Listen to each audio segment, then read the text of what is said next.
Hey, what is going on, everybody? Welcome to the Super Lunch Bros podcast, episode number take two, because 2 weeks ago it didn't work, and then last week my computer blew up. I don't know. It doesn't matter. Shit show, left and right. I'm Brendan. Nate. All right. Yeah, if you want to hear more about our troubles, our trials and tribulations of getting Skype to work and making sure that computers, technology, and you want to hear about two idiots talk about it, like and subscribe, just Yeah, listen to any episode. the first 30 seconds of every fucking episode is like that. All right, so we can cover the last 3 weeks of the UFC, but I think we should cover last night's stuff first. Or Saturday, the Saturday stuff. So in the main event, we had Paul Felder stepping up on, I think it was 5 days or 6 days notice against Rafael dos Anjos at 155. So this is Rafael dos Anjos returning to 155, where he used to be the champ. And Paul Felder fighting at 155, which is his, you could say natural weight class, but it's not really. He's a big dude, has to cut a lot of weight. It's just that's the weight class he fights at. So he had no fight training, which he stated afterwards. For 4 months, he hasn't been in the gym. He's just been doing endurance training. And then he cut 25 or 30 pounds in a matter of like a couple days to make weight. And there were 3 people on this card who didn't make weight. And I was going to say, and he went to the scale. And he still won 5 rounds, which... Oh, yeah, that too. Yeah, for a 5-round fight, on short notice. I still think Paul Felder is one of the toughest outs in the lightweight division because he doesn't have.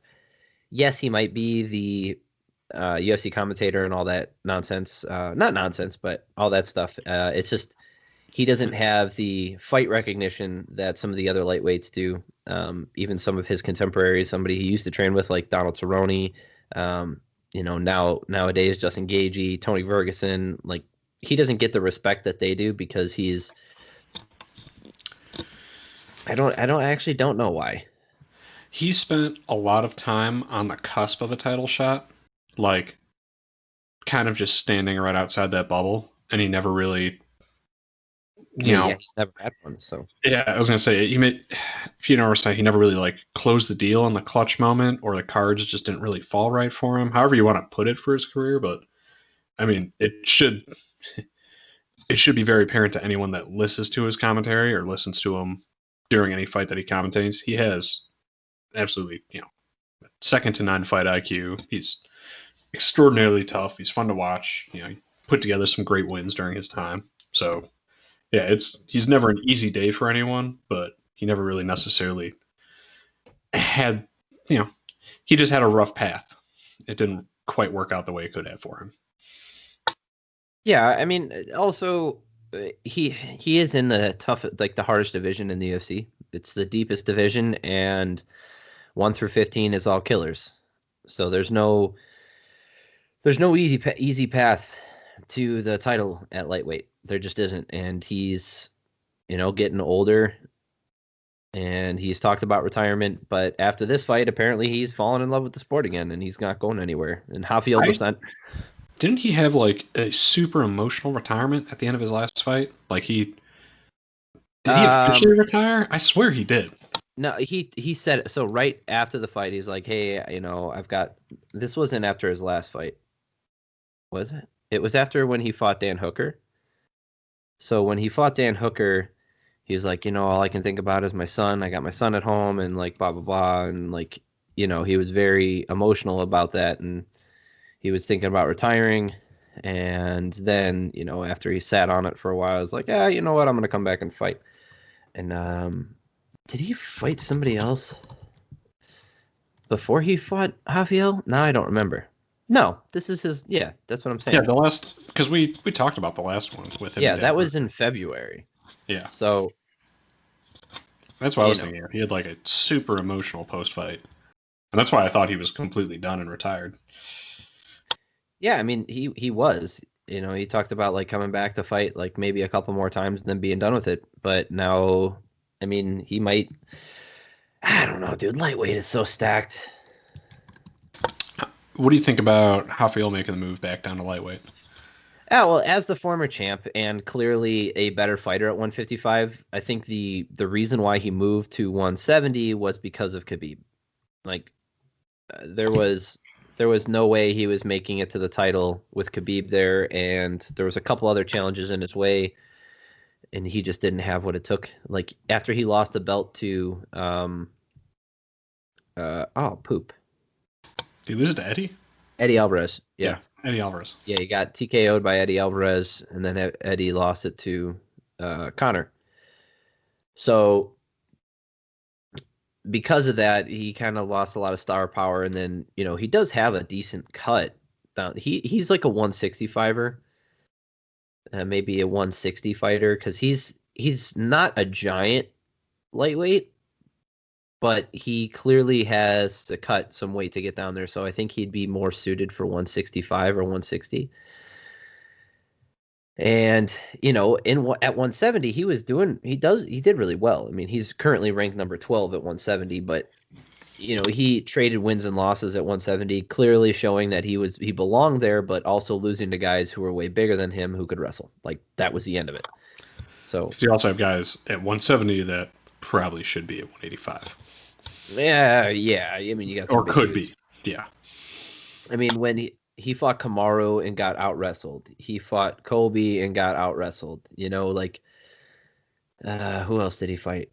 I'm trying to remember offhand. I mean, I could just look it up, but I'm trying to remember because he fought Robbie Lawler and beat him, kicked his legs out.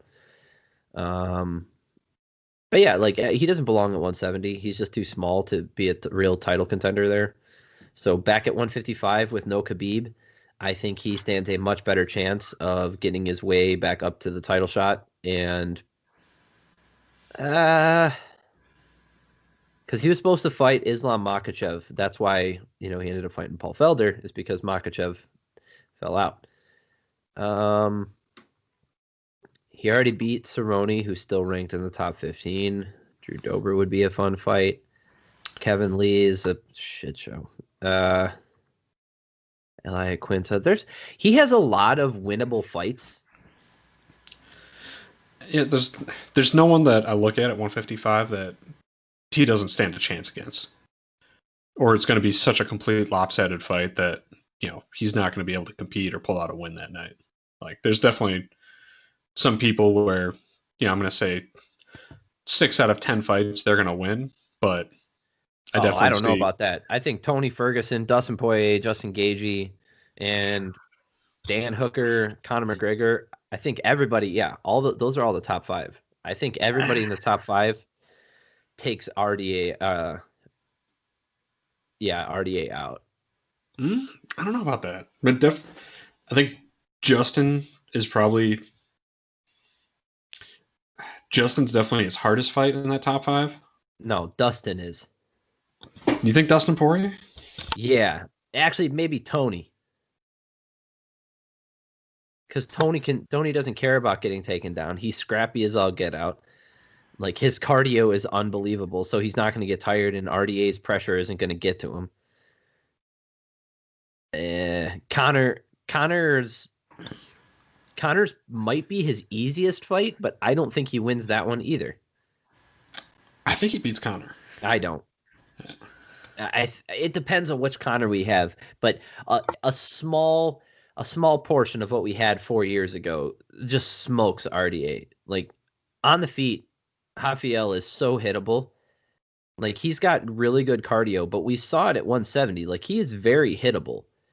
And we've seen it at 155 as well. Like he wins by pressuring his opponents and kind of breaking their will and taking them down and stuff. But Conor doesn't play that. Look how Conor handled Khabib. We can talk all the great stuff about Khabib that we want. Khabib is, clearly one of the best of all time. And in retrospect, look how he walked through everyone not named Dustin Poirier, right?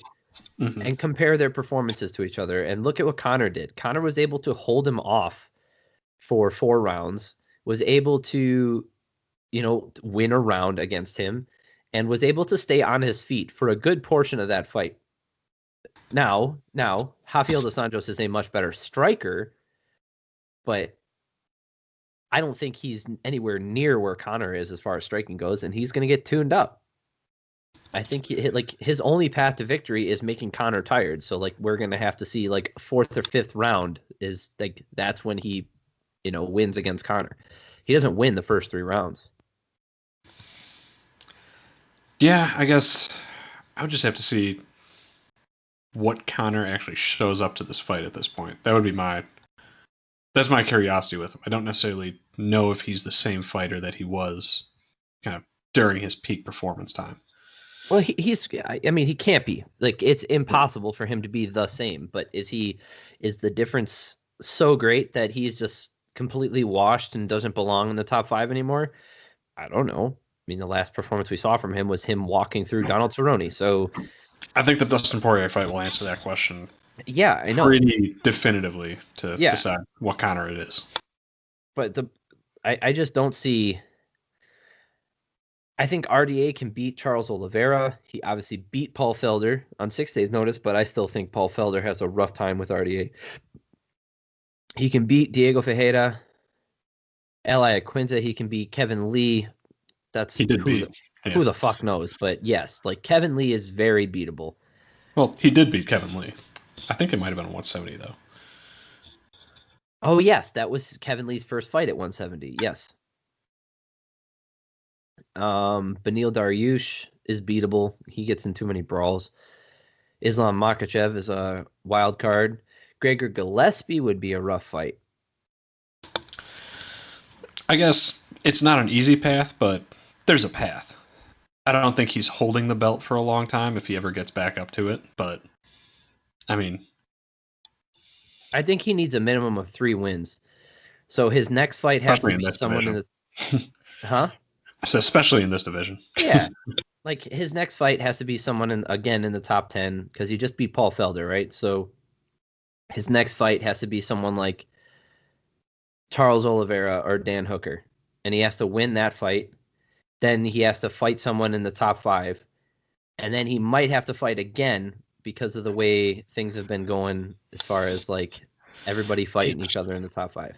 Depending on the counter factor, he might have to wait quite a while. Yeah, it's like 3 fights. That could be over a year.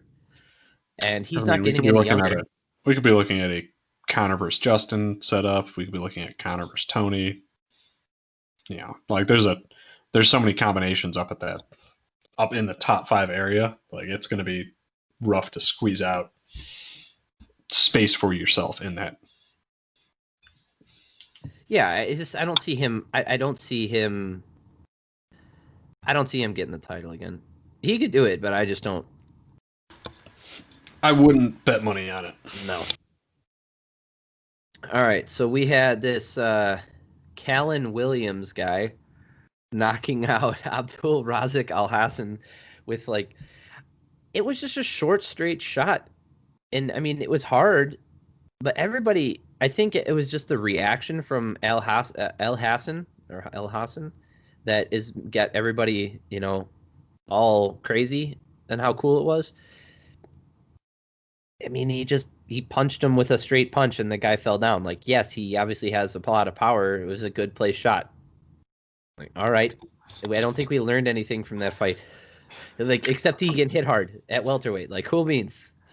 Or just had the right timing, sometimes someone that doesn't hit hard can knock someone out on the right night with the right timing. Yeah, I don't what if El Hassan was concussed going into the fight? Or, we don't know because we didn't learn anything from either guy in this fight except that one guy,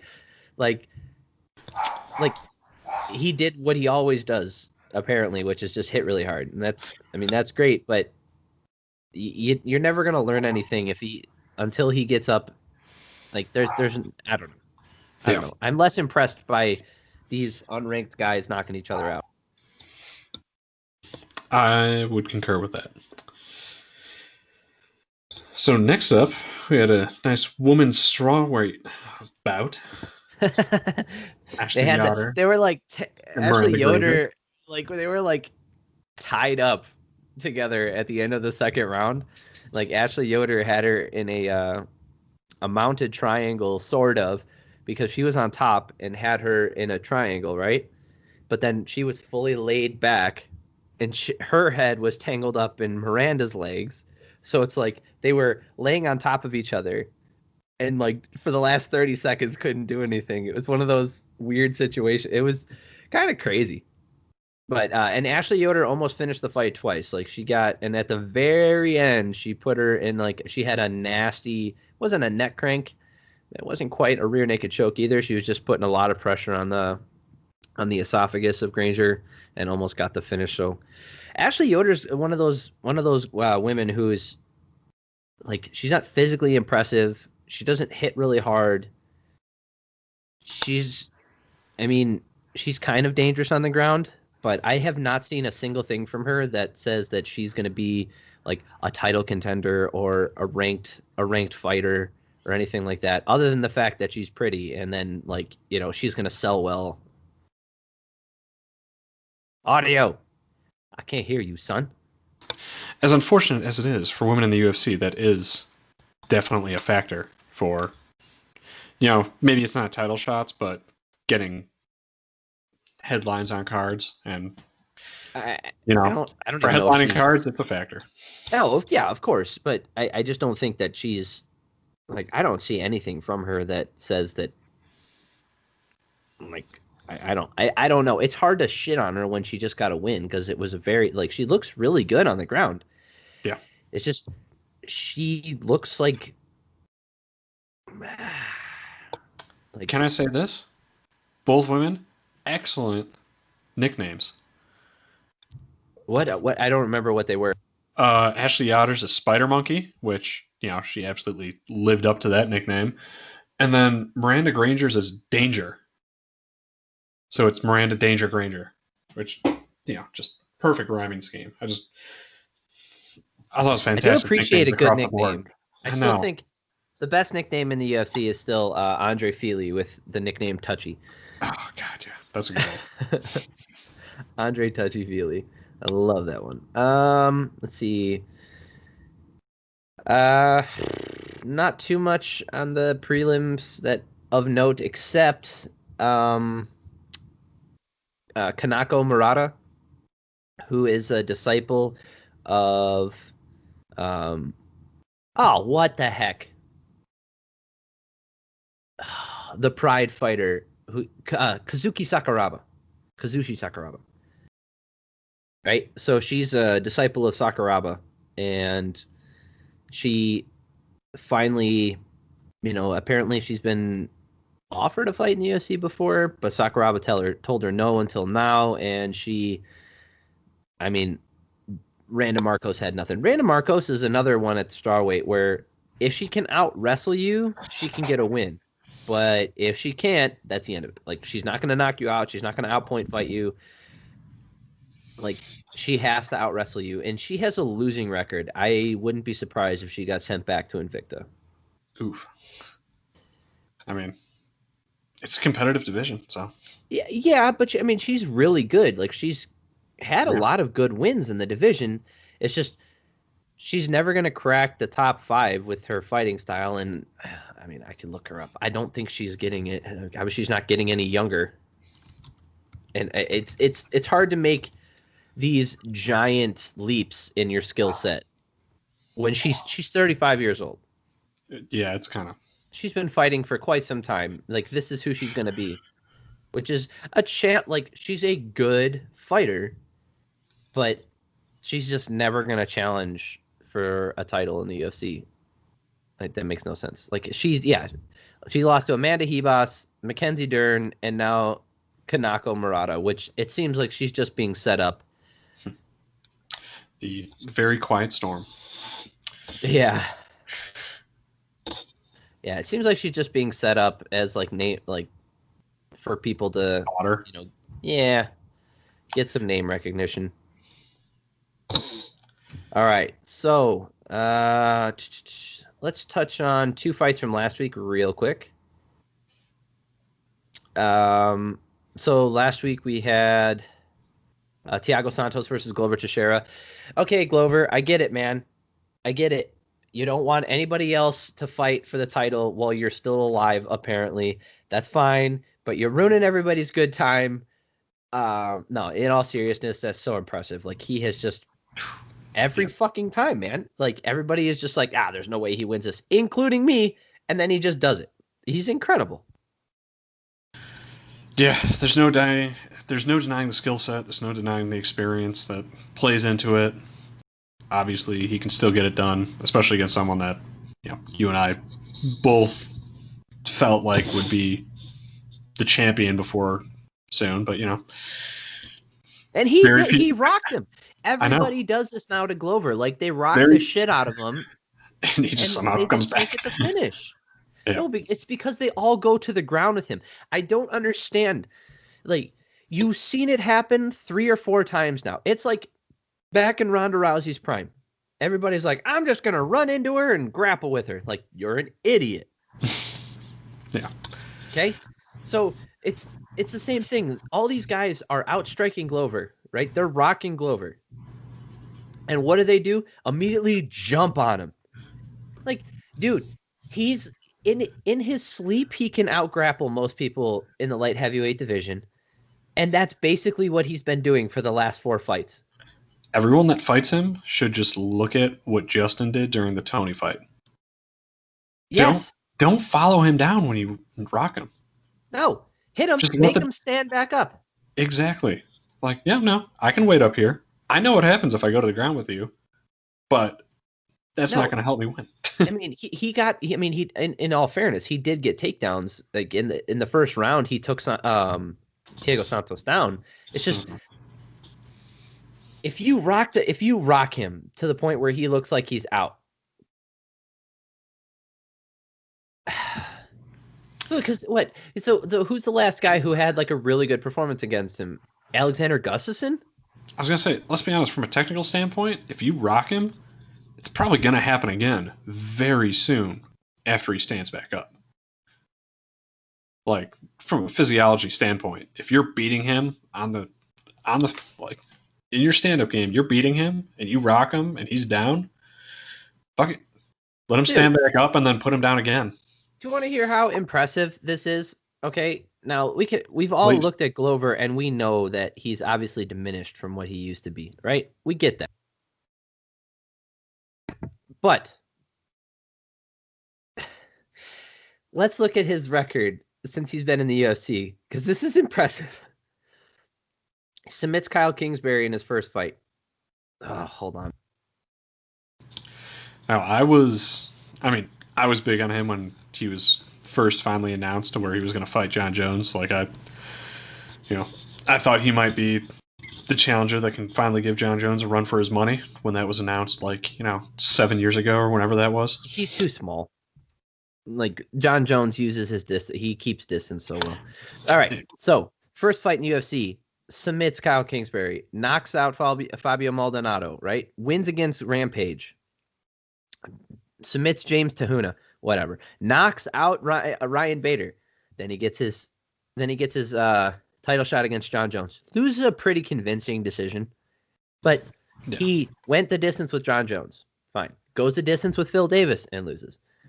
He submits OSP.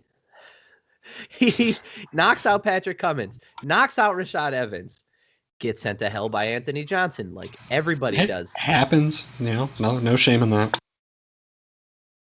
Beats Jared Cannonier, which, as we can see now, that's a pretty good win, despite it being at light heavyweight, right? Then he Alexander Gustafsson has a crazy good performance, especially in retrospect. Looking at it now, it's even more impressive, the fact that how he was able to dominate against Glover. Then he knocks out Misha Serkinov, loses a very close decision to Corey Anderson. I remember that fight. There were times in that fight where Corey Anderson, he looked like he could win that fight against Corey. Okay. Submits Carl Roberson, submits Ian Kutalaba, wins a close decision against Nikita Krylov, knocks out, he knocks Anthony Smith's teeth out, and then he submits Thiago Santos. So he's had 5 losses. He's had 5 losses his entire UFC career. And they've been to Corey Anderson Alexander Gustafsson, Anthony Rumble Johnson, Phil Davis, and John Jones. All people who have either challenged for titles or were on like title contention in this organization or Bellator. Yeah, I mean, dude, he's next up for the title, right? Like he's got to fight for the title. This is fucking crazy. He's so old. He's 41. He looks like he's like 60. One more shot. Let's just. I mean, shit's wild right now. Let's give him one more shot, and I think it would be a fun fight. Him and Jan. I think it's dangerous. I think he can win. That's my point. I think it's a fun fight. Him and Jan. Let's do it.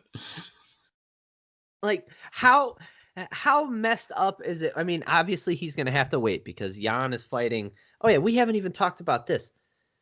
Okay, hold on. We'll get to that in a second. All right. Yes, Glover. Unbelievable. Can't believe it's happening. What the hell's going on? Also, Andrei Arlovski got another win. Nothing to stick your nose up at. Oh, my God. He's so crazy. I cannot believe this old fart is still getting wins against the up-and-comers in the UFC. Yeah, just two bears fighting it out. It was awesome. It is crazy. All right. Let's go over... Let's talk fight news, and then we'll cover this coming weekend's fights. Okay, so things that we haven't talked about yet. So instead of the clear contender in Robert Whittaker fighting for the middleweight title, and now, obviously last weekend, with the clear contender being Glover Teixeira for the light heavyweight title, we are going to have Jan Blachowicz versus Israel Adesanya for the light heavyweight belt. Yep. Why? Why? I don't understand. Like, I really don't understand this at all. I would have... It's a hard game to make. Because I don't know who you would even put him up against, but... Robert Whittaker. No, I was just thinking, like, Izzy at 205. Like... His only fight there that anybody's interested in is John Jones, and John Jones isn't fighting there anymore. Like, I would rather see him fight John Jones, a not champion John Jones, at 205 than have him fight Jan, honestly. Like, I think that's more interesting for the UFC in general. Yeah, I mean, I would rather have them fight at heavyweight and have him fight John Jones than fight Jan. Yeah. Like... Fuck it. So there's okay, so let's take a step back here. Jan Blachowicz is as impressive as his UFC career has become. Nobody knows who he is. Nope. So he also has never defended his belt. Right. So if he's able to compete with Izzy and arguably I think he has a good chance of winning that fight. It's not going to be it's going to be hard to say that it's going to be exciting because neither one of them is a forward first fighter. I think it's going to be one of those counterpuncher versus counterpuncher things. Probably going to be a little bit boring.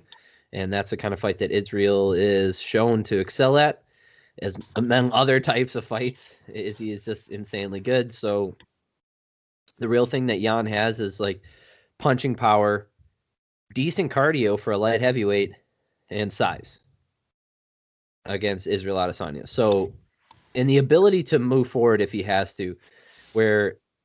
How much of a size advantage does he actually have, though? You mean physically or like weight-wise? I guess both, necessarily. Because, I mean, obviously, everyone always talks about how much bigger Izzy is than he seems. So that's why I'm curious, like, when you say bigger, does Jan actually have that much of a size advantage?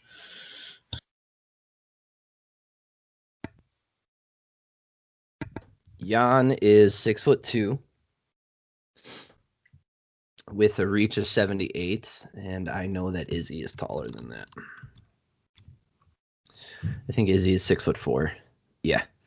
So Izzy is 6'4" with an 80-inch reach.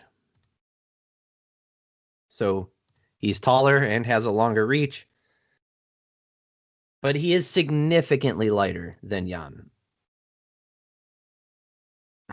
Which is fair. I mean, he's not going to have to cut as much. I don't know what he's going to look like going into 205 compared to normal. So what does Izzy actually walk around at, like 220? 200? No, hell no. I've heard 210 is what I've heard, but 220, hell no. No.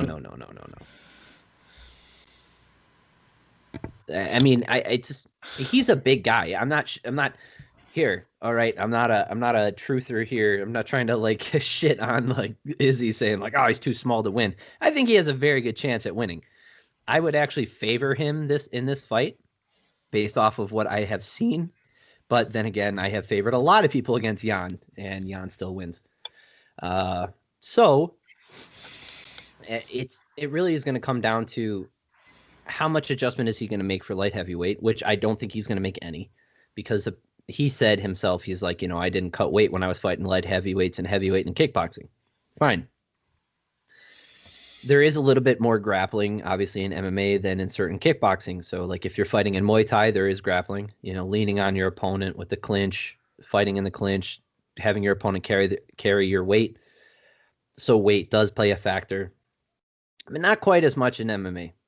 That being said, Jan really isn't a wrestler. Like, I mean, he can if he has to, but he's not like a forward pressure, top pressure kind of guy where he's trying to put you down on the ground and hold you there, which I think would be like absolute worst case scenario is Israel Adesanya fighting someone like, Daniel Cormier at heavyweight, or no, I don't want to see that fight. Or fighting Stipe, right?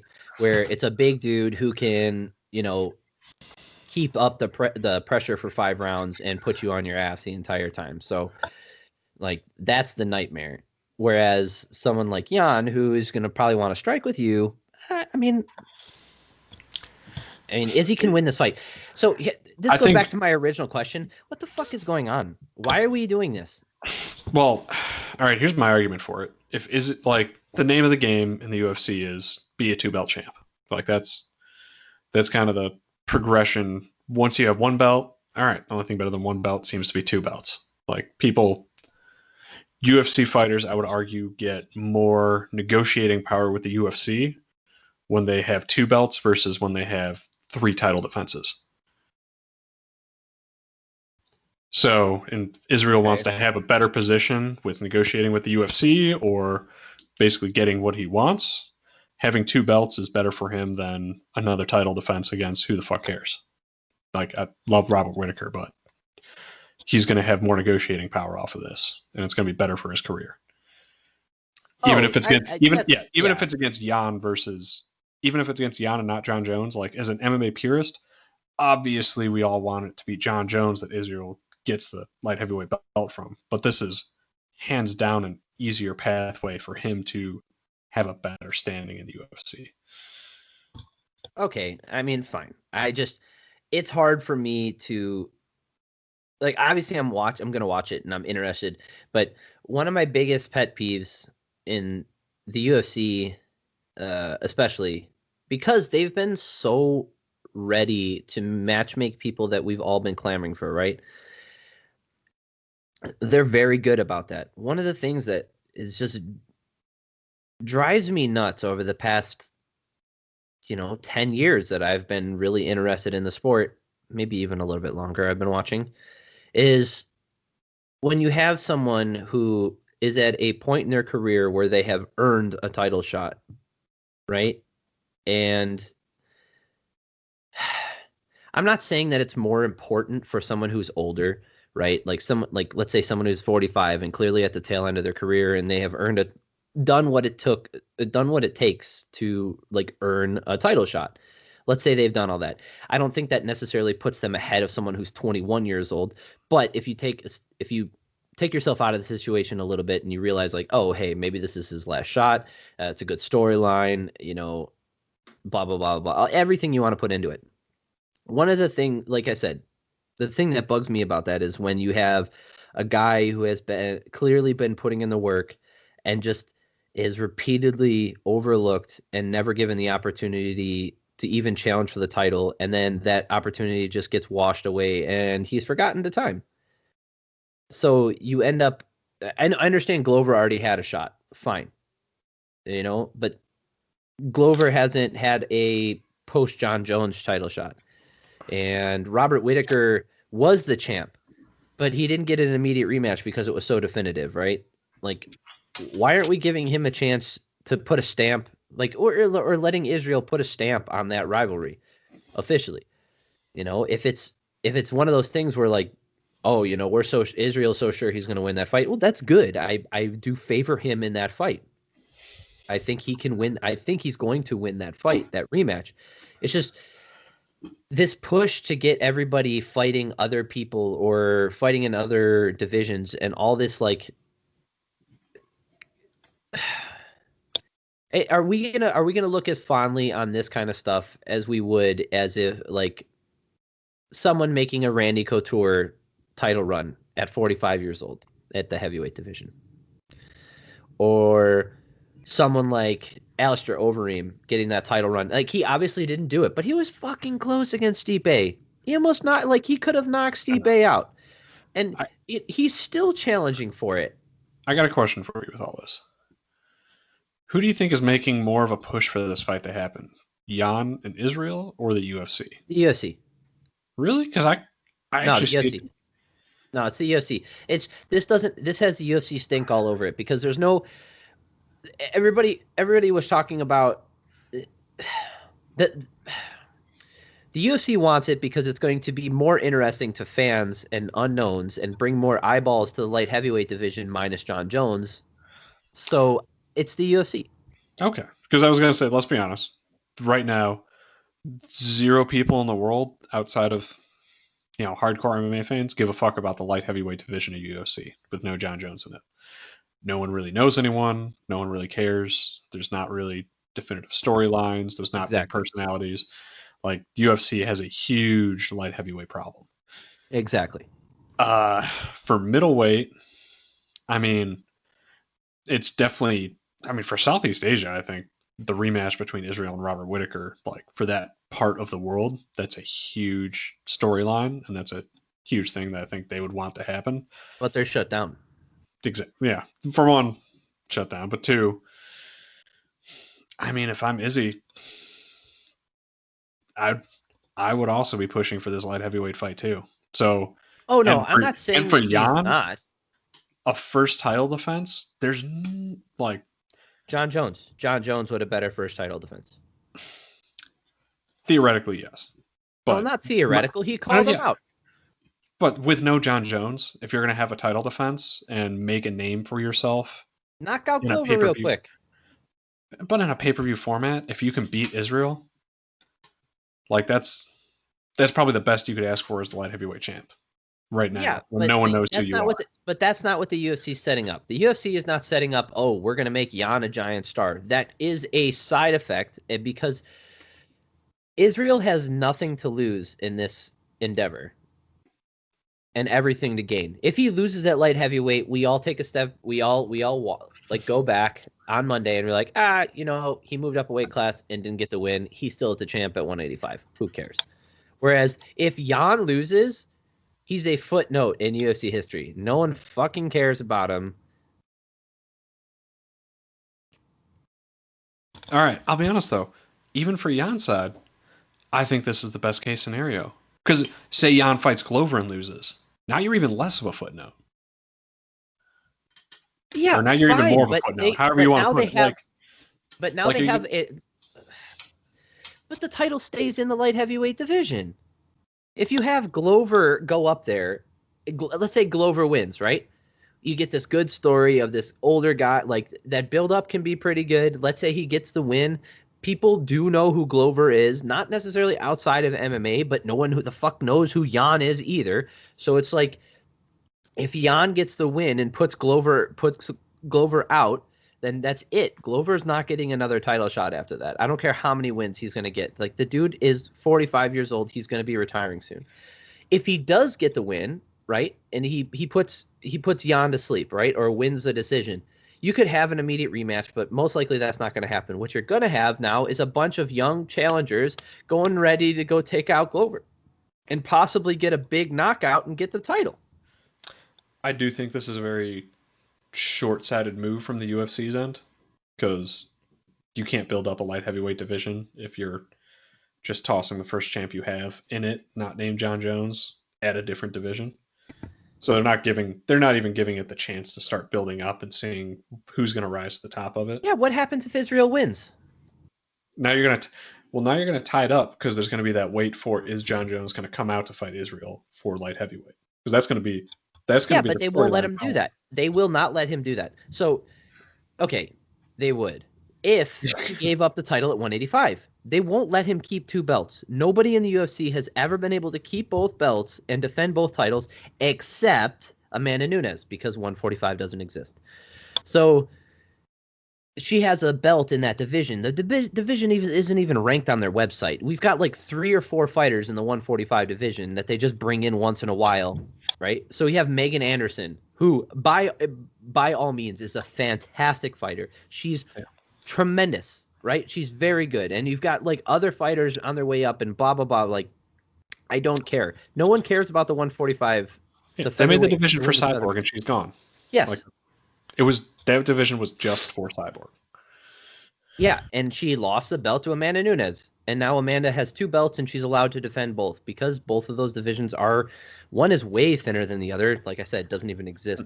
And then the bantamweight is like almost non-existent.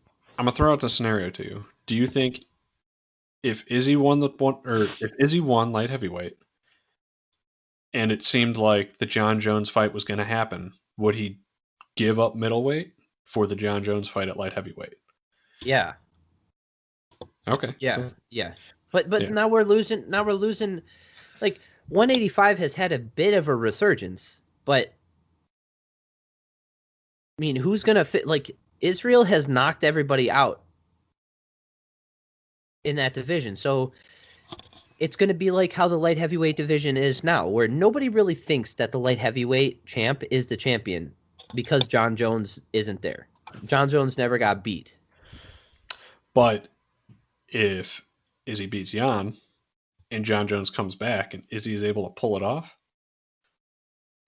I mean, yeah. What happens? So there's so many what ifs in this scenario. So first he has to beat Jan, which is no easy feat, right? Nope. Jan's a good fighter. I'm not trying to overlook him or shit on him in this scenario. In fact, I want to see him get a couple wins as the champion and be able to challenge other light heavyweights in his division, because clearly he has what it takes to win. Anyway, so let's say Izzy does get the first what if and beats Jan, right? And then the second what if is, if John even considers coming back to light heavyweight instead of fighting at heavyweight, right? Or even comes back at all. Who the fuck knows? The guy's out of his mind. So let's say he does come back and he does decide to go to light heavyweight instead of heavyweight. And he does fight Israel Adesanya, who is going to fight at 205. All of these what ifs, there's so many. And then at the very end of it, he has to beat one of the most talented fighters in UFC history in a weight class that he doesn't naturally belong in. And now that what if is the biggest one. And if he does get that win, now all of a sudden we have destroyed the 185 division, and John Jones going up to heavyweights doesn't look very good at all. And let's be honest, 205 is also destroyed, because, who does Izzy want to fight after John Jones if we get to that point? So UFC will successfully have tanked 2 divisions and ruined, potentially ruined one of their. I mean, the UFC is going to recover. I mean, it's not like the UFC is never going to. Oh, nobody's ever going to watch ever again. Of course we are. It's just you're going to put this. Yeah, you're going to put this like cloud over these divisions because of the uncertainties and the unknowns that may never come. Like, I want to see John fight at heavyweight. I want to see John fight at heavyweight. I want to see Israel keep fighting at middleweight, and I want to see Jan fight 2 more times. Just defend the title twice, because now we have a name right? If he puts up 2 more wins in the light heavyweight division, we have a name. And now him versus literally anybody could be not obviously he's not breaking record books with the amount of people he's bringing into a pay-per-view. I get that. But you put him onto a bigger card with someone else who has a big name. Now Jan gets more recognition. He's building up a resume and he has a couple wins. Now you fight him against Jon Jones. Jon Jones comes back to light heavyweight. Jon Jones gets his belt back at light heavyweight, which is a possibility. Or Jan beats Jon, and now we have a legit star. And now we have Israel fight Jan. Like, this is all it takes is one more year. One more year of this. And He'll just never fights outside of 185. Like, what do you mean? Because, I mean, I'm going to say, or Israel just never fights outside of 185. That's fine, too. Who cares? Because, like, if we look at think about the people that we talk about as the greatest of all time. None of them were people that just, outside of the most recent GSP fight, went up and dominated, other people in other divisions while they were still champion. We think of the greatest of all time as the people that absolutely dominated their division and dominated it through the course of different generations of fighters coming through it.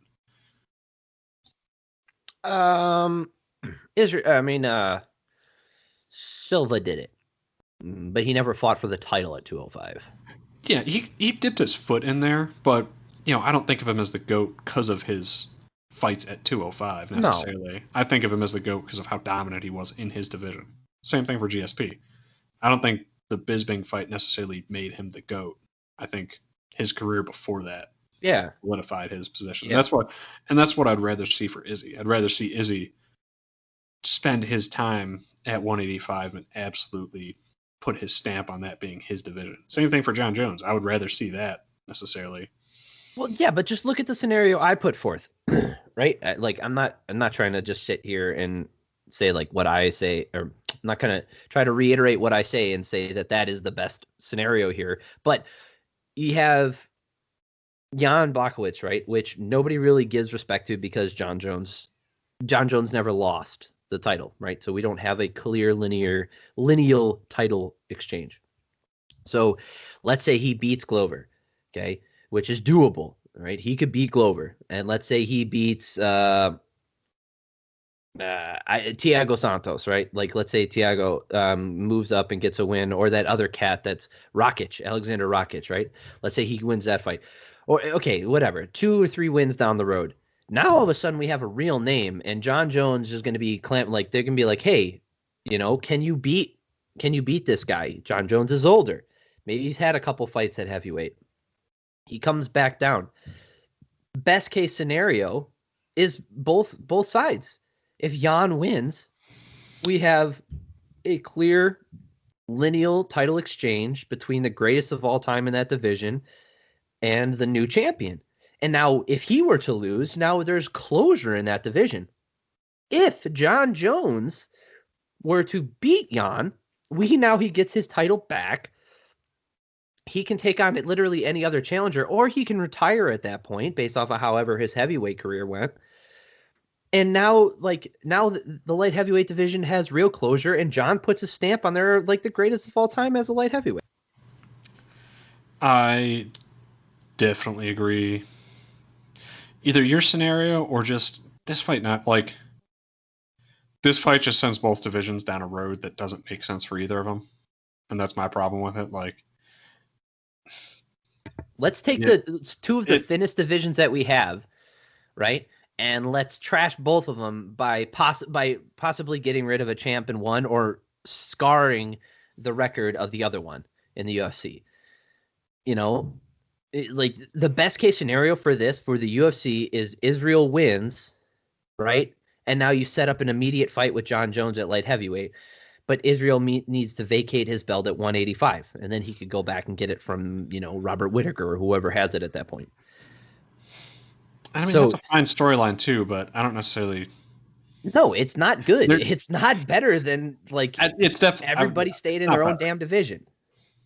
I agree. It's not better, and it gets messier too, because then you have other people at 185 that are going to be waiting for their opportunity to go up and challenge for that belt. And same thing at 205. Like pretty much Glover can kiss his opportunity goodbye, even though he crawled his way back up to it.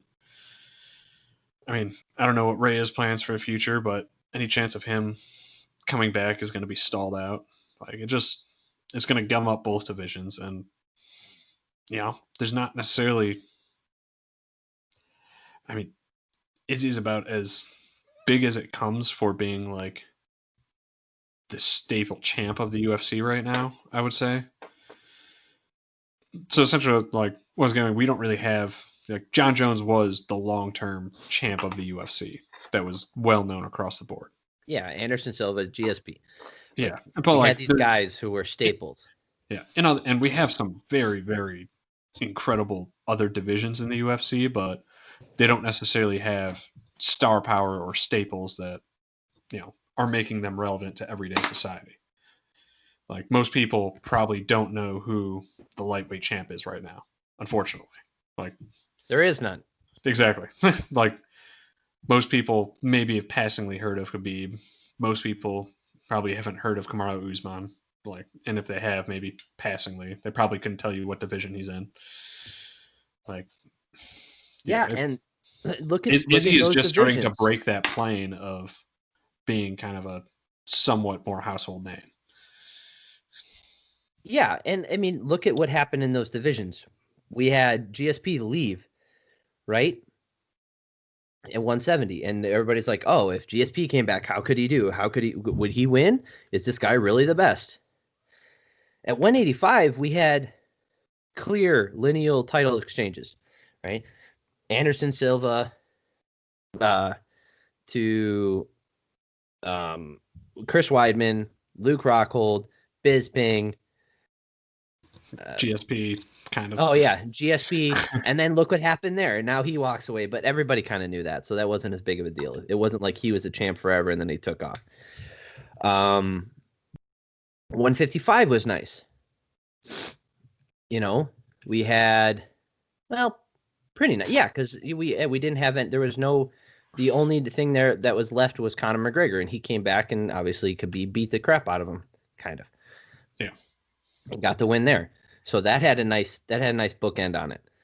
Whereas light heavyweight has just been in this thing where every time John Jones isn't there, someone else has a belt, and every time he comes back, he gets a belt back. So it's like it doesn't really mean anything. I don't know. I don't understand what the hell we're doing with both of these guys. I want to see Izzy keep fighting, and I'd rather see him fight in his division. There's plenty of people he hasn't fought, and I understand that might not be like a clear title contender, but I also don't think that the next move is him going up to light heavyweight with a guy that also hasn't cleared out his division, hasn't defended his belt even one time, and nobody knows. And we're gonna have Izzy go up there and either ruin that guy's chances of ever becoming a star in the UFC or having any name recognition whatsoever, or you're going to scar Izzy's career with a loss that he doesn't need to take. It must be one of the hardest things in the world to be a UFC matchmaker. That's one thing I will give credit. Like, there's so many possibilities that they have to take into account with the ultimate goal of trying to bring in pay-per-view buys, both in the short term and long term, in the way that no UFC fight is guaranteed to go the way that you plan it, and especially from the UFC standpoint, I'm going to give a little bit of credit to the UFC. Like, that's a fucking hard position to be in when you're trying to balance those goals of building up fighters in some kind of sustainable fashion, but also trying to get your money's worth from them while they're winning and while they're in the limelight. Fine. But I think they're making a real misstep here. I still think they are too, but that's why I'm just, I'm giving them a little bit of credit. All right, that's enough ranting about this. Let's see. All right, so this weekend we do have some actually good fights, and one of them makes no sense to me. So UFC 255 is coming up this weekend, on the 21st of November. Davison Figueiredo versus Alex Perez for the flyweight title, right? This is Davison's first title defense. So I don't care about this division anymore. It's Davison like missed weight the last time or the first time he tried to get it, and then they run that exact fight back and he gets a win. They took the flyweights off of like I don't feel interested in the flyweights because I know the best flyweight in the world doesn't fight in the UFC. Yeah, he fights at one. How is the women's flyweight bout not the headlining bout? That was the other part that I was just about to say. That's what the main thing I had is how is Valentina not the fucking headliner right now? Yeah, like who gives a shit about men's flyweight? Oh gosh, I don't know. Like in terms of marketability, she is probably one of the most marketable champs in the UFC, and not just purely based off looks, but just pure skills, interest, like diversity of backgrounds that you can appeal out to people with and bring in people from different Russian, Spanish, English. She did a broadcast in the UFC in Spanish already. She was a broadcaster for them. She's hunts, one of the most shoots, like she can fight, she can dance. She does like actual competitive dancing. Like she does competitive shooting. Like this woman, she's attractive, especially for a fighter, and she's also one of the most skilled fighters in the UFC, period. And from basically every other fighter that either fights with her or has watched her fight, she gets handed one of the top 3 fight IQs in the UFC. Yeah, like I just how is she should be one of the most marketed fighters in the UFC. The problem with the women's flyweight division is it's thin, right? It's not, and it's partly because of Valentina. Like she's so much better than everybody else that it's hard to imagine her losing to anyone, right? Not named Amanda Nunes, who's 10 pounds heavier. Which is fair, but at the same time, like, I mean, I just don't know. Yeah, market the shit out of her. Like, show UFC has always been bad at marketing, though. I'm gonna shit on them for that. Valentina has a highlight reel of knockouts. Yeah, she's got a head kick knockout over like what? She did that to Caitlin Chukagian, who's also fighting on this card. She did it to who else did she head kick? She's one of the Jessica best. I. She's one of the best in UFC highlight reels and outside the UFC highlight reels. Yeah. Yeah. It's like they could market the shit out of her and just show these things over and over again, and then people will tune in just to see her do that again. Like even if she has a boring fight, at least people are going to tune in to watch and see if she does it. Yeah, I Jennifer Maya's all right. Like she's a good fighter and all, and she could pull off an upset, but good luck. 1 in 1,000. Like the chances of her winning this fight is almost 0. It's not 0. It's not 0. She could win, but it's highly unlikely. Valentina is just so good everywhere. She's great at submissions, great at takedowns when she needs to be. She has an excellent trip takedown sequence that she uses quite a bit. Her striking is top notch. She has crazy, like she even has power in her striking for a female flyweight. That's crazy. Even for a flyweight generally, that's crazy. So it's hard to see her losing anytime soon to anybody not named Amanda Nunes. I agree. And even 10 pounds heavier. And even then, that fight is interesting. No, the second one she beat her. I don't want to hear it. That's what I mean. That's why it's interesting. All right, so then we have Mike Perry versus Tim the Dirty Bird. Also a good nickname. I like his nickname, the Dirty Bird. Mike Perry, I don't know. I think he's this is the fight where he said top bidder, basically earning a sponsorship, right? So like he's like, whoever pays me the most money can be in my corner. That's right. Because didn't he have his girlfriend corner him for his last fight? Yeah, he did. That was interesting. So I haven't even seen. Did he get a bid for? I don't know. This fight? No, he's had other problems. Like he was charged with like assault and others. Like Mike Perry has a lot of problems. I mean, he's always had like. I remember the first time. I don't listen to Ariel Helwani anymore because I think he's. it's exhausting to listen to him. Let's just put it that way. He's very corporate. Yeah, so listening to Ariel Helwani, like I remember when he was talking to Mike Perry after Mike Perry's like big knockout, like when like his UFC debut, like he was calling. This is before he had the platinum tattoo on his above his eyebrow. He was like, "Hey, Mike, like, blah blah blah. Where you go?" And Mike's like, "Oh yeah, actually, I gotta go." And he's like, "Oh, where you going?" He's like, "Well, I got court right now. I gotta take care of some stuff." So it's like the very first time after his UFC fight, he's already got court dates for some bullshit that he did. Like clearly this is a troubled individual.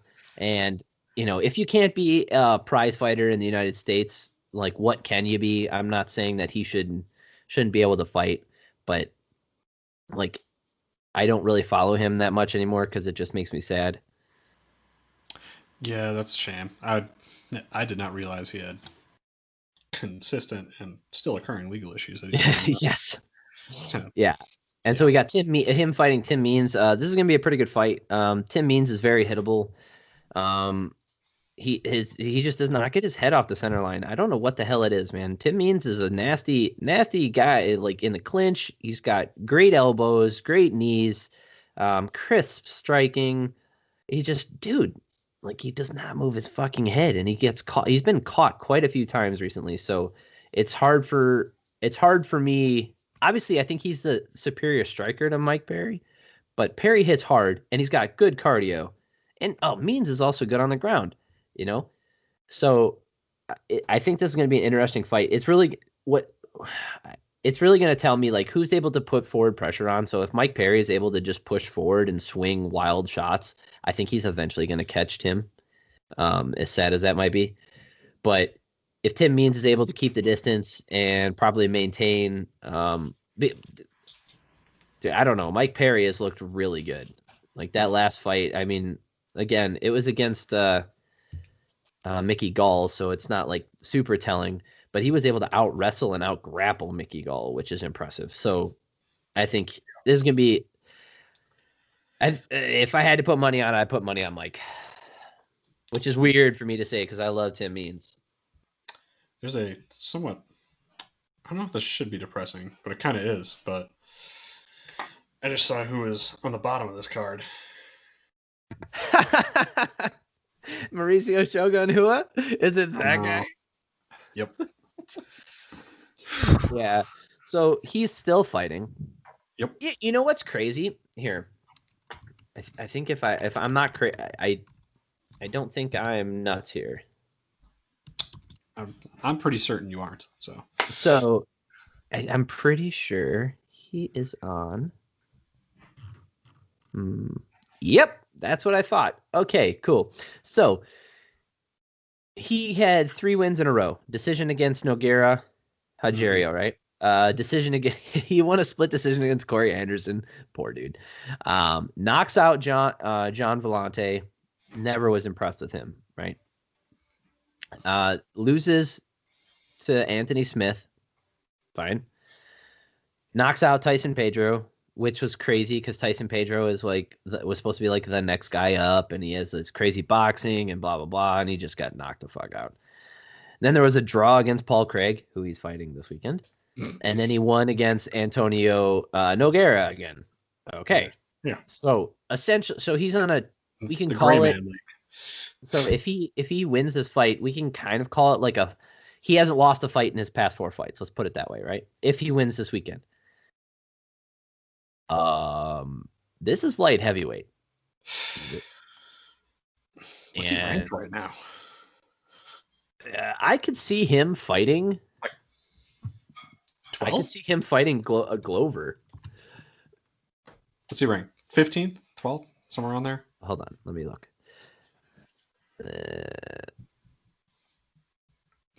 14th. He's still in the top 15. See, yeah, I feel pretty good about my assessment. Man, he fought Mark Coleman. Yes. Oh man. So there's a lot of people that he could be thrown to who are probably going to knock his ass out. Oh man, I don't know. We'll see after this weekend how it goes. But he's fighting Paul Craig again. We'll see how it goes. But this is also a dude that fought Mark Coleman in Pride. So yeah, we also have Caitlin Chukagian fighting Cynthia Calvillo. It's gonna be an interesting fight. Everybody's high on Cynthia. I still don't get it. I understand that everybody thinks that she's like the next shit. It's women's flyweight, man.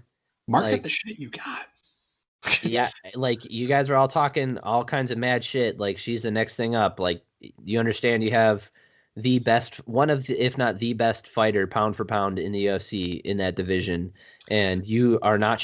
Nobody in that division has shown me anything that, like, we're seeing scraps, right? We're seeing All people right. scrap it out and get wins. Whereas Caitlin got smoked by Valentina, and then Caitlin goes and beats her brother, or her brother, her sister. Her sister, There is Antonina. actually something sadder than Mauricio still fighting on this card. Hold on. What? All right. So the only thing sadder than Mauricio still fighting is Caitlin's nickname. Because I've been really high on a lot of the nicknames we've talked about, but this might be one of the worst ones in the UFC. Is it Blonde Fighter? Yeah. Yeah, I just remember. I do remember that. Yeah, Blonde Fighter. It's terrible. God, that is a terrible nickname. She should fire her coach if he gave her that nickname. Caitlin's coming off a loss to, she got hit in the gut, by, oh gosh darn it. She just came off a loss to Jessica Andrade. That's who it was. Jessica Andrade finally moved back up a weight class and ended up losing. She ends up losing to Jessica Andrade, who is trying to fight for a title, I guess, at 125. And whatever. We've seen strong fighters. We've seen them all that try to take Valentina down. It's just not fucking happening, man. Like you got to show me something. Like you have to be you have to be like a wrecking machine. Yep. And I haven't seen that. Oh, look, her sister's fighting on this card. Antonina is fighting on this card in the prelims. So we got Joaquin Buckley, Jordan Wright, Brandon Royval versus Brandon Moreno. Why are two Brandons fighting each other? Whatever. I mean, it's going to be a good fight. These guys both have crazy good cardio and they hit really fucking hard. So that's going to be a fun fight. Yeah, it'll be fun. Jones is on the early prelims. Daniel Rodriguez, Nicholas Dalby. Who's on the early? Alan Joban. Alan Joban. The model. I haven't seen him fight in forever. And then we've got people. We got people with no faces and people with black and white faces. So not exactly. Well, I mean, if you're gonna put your face up next to Alan's, like I wouldn't want to compare myself to him either. So yeah, I'd be like, the UFC asked me for a picture, and I'll be like, nah. I'd be like, nah. Just give me the filler. If that's who I'm gonna be fighting, put me as generic fighter number 2 from UFC 4, please. Yeah. Hold on. Let me go on. Let me go on the UFC game and just make a character, and then you can put him up there. So speaking of that, this weekend, Alex Morono fought in the prelim card. Alex Morono is his nickname's the Great White, I think. Yes. Anyway, I mean that's a rough name to have as a human being, and I understand it means the shark, but the implications, like, it's not great. You gotta throw shark on there. Like, hold on. There's so many great shark nicknames you could have that aren't the Great White. Like, I mean, be Street Shark, something like like that's a way better nickname. If you're gonna be a shark nickname, you're like, yo, Alan Street Shark Morano. Just no, so I remember every time I watch him fight, he always reminds me of like a generic fighter. Like when you first create a fighter in the UFC, or like, you know, the first couple fights that you have to fight in your like career advancement, he's like one of those guys. He looks exactly like him. He has like one tattoo. He's like got born, like he just looks like a generic person who's like and I'm not even trying to be rude, because like have been people in the UFC who, you know, look like that and have decent careers. It's not like you have to look totally different. It's just he has that very generic white guy look. Oh man. Yep. Doesn't help that he doesn't have any hair. That's a rough one too. Yep, If you're that's just gonna be it. shaved head, generic white guy with one tattoo in the UFC, like You look like no one's gonna know who everybody you are. else. All right, that's it for this weekend. Oh, Curtis Blades is fighting Derek Lewis on the 28th. Yeah, that'll be fun. Hopefully. No, it won't. It's gonna be an awful fight. It's going to be a very important fight.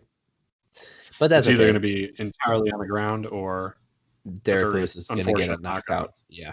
Which honestly, I don't want to see either of those things that much. So. Yeah, I think Curtis just needs to get a goddamn win. All right, that is it. We have caught up on the UFC. Like, we lost an episode for the first time completely. It just fucking got deleted, and like that was so depressing. We talked about Anderson Silva retiring possibly, but now it looks like he's not going to retire, so that doesn't matter anyway. Let's be honest, it was probably our best podcast to date, and it just disappeared into the ether. Like we had, yeah, it's like that Tenacious D song deep dive tribute. on his career. I would argue we did like the ultimate deep dive on his career and GOAT status and like what that really means, and now no one will ever know.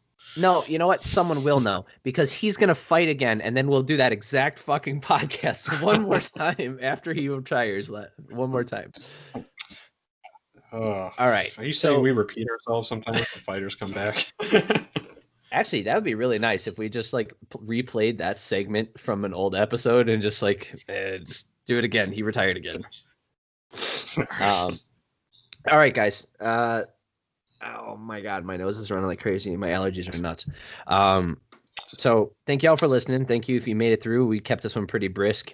Not a ton of fights going, like super interesting fights coming up yet. I think it's a lull before the January storm. Yeah, we'll probably get some more good fights near Christmas. We usually get a good card, and then January we'll have a couple. So as of right now, we don't have a Christmas card yet. The last fight on the docket is Fight Night Hermanson versus Holland in December 5th. But I suspect that they will load a card before Christmas, and we'll see some good fights. This weekend should be pretty good. 2 title fights. As much as I shit on the men's flyweight division, it's just one of those things where it's like, like they haven't held my interest because I know the best guy in the world never really lost his belt there. So, but also fuck the UFC for not putting Valentina on top of that card. Just saying, it's going to be a good card. Yeah, for real though. But for real, fuck the UFC for not putting her on top of that card. For real though, yeah. But yeah, thank y'all for listening. Like I said at the top, like and subscribe. No reason to put timestamps on this one. And there's also no reason to fucking mention it at the end of the episode like I do every time. Like, hey, if you didn't want to listen to any of the shit that we were talking about, you can go back and click on it and skip the shit. Yeah, idiot. But, comments, let us know what you like, what you don't like, what you'd like to hear more of. We're going to, we both have very busy schedules right now, but we're going to try and eke out some more time to... Yeah, would you like to hear me complain about Yoel Romero some more? I could talk about that for another 30 fucking minutes. I have a post-it note on my computer that just says, don't bring up Yoel Romero. And I only put it on my computer when we're going to podcast now. Don't bring up Yoel Romero. We talked about middleweights and I didn't bring him up. Good. Because every time I see his name, it drives me fucking nuts. And I regret it for the next 10 minutes when you're like, oh, here we go again. Right. It's the most passionate I get too, because like a lot of the stuff you off there. We're not talking about No, we're not talking about that. I'm just saying in general. So like a lot of the stuff that happens in the UFC, like there's some things that I'm passionate about and like things I really care about. But the thing that like riles me up the most is talking about that kind of shit. It's not just him, like talking about John Jones, like him needing to get help and that kind of stuff gets me going too. So, but anyway, thank y'all for listening. We're going to let you go. I hope everybody has an amazing day or night whenever you plan on listening to this, and we will see you next week. All right. Peace out.